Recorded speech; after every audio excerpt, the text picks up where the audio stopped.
So this year, we're experimenting with something that came down from the LMP2 car that our friend Scott Best works on. Decided that because we had all of the front aero, we kept having to increase the spring rate higher and higher and higher in the front.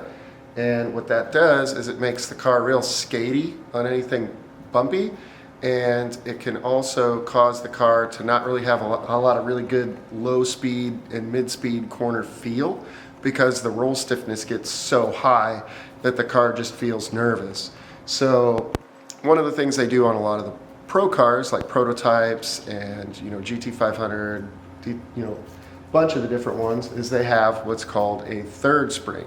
What the third spring does is it takes the heave load of the car, so that when the aero starts pushing the car down, there's actually 3 springs that hold it up.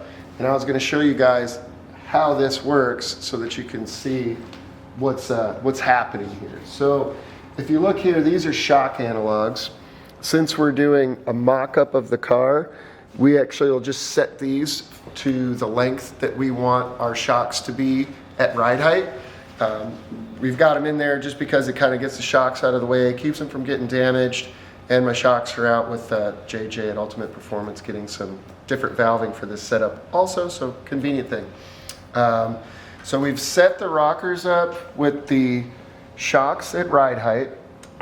Then obviously you can see the push rod goes down to the control arm, comes up to the rocker.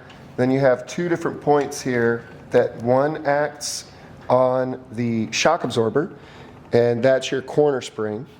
The other one, the other push rod, goes to this propeller. So the propeller, a lot of people that aren't familiar with them don't know really what's going on. So if you look down in here, this is splined. So what you'll do is this trunnion down here can pivot back and forth, and then it won't allow it to twist at all. This tube has got bearings in it so that this can spin and move back and forth like this. So when it spins, if one wheel is trying to go up and the other wheel is trying to go down in roll, it's trying to twist the propeller. That twisting motion of the propeller is resisted by the anti-roll bar, the sway bar.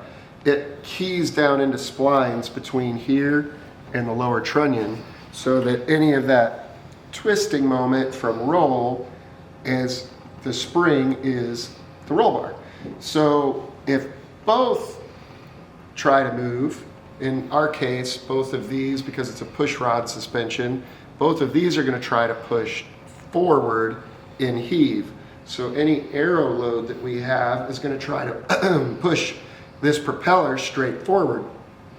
Well, this spring and shock, we have another Penske shock here that's got a heavy duty spring on it, and it's set up in a pull spring arrangement. So this actually pulls the spring and extends the shock as the car tries to compress. And then this is tied back into the chassis so that that load is distributed directly to the chassis. So that's what a third spring does. That's kind of how ours works. And now you know. There's a lot more detail to it, but that's for another day.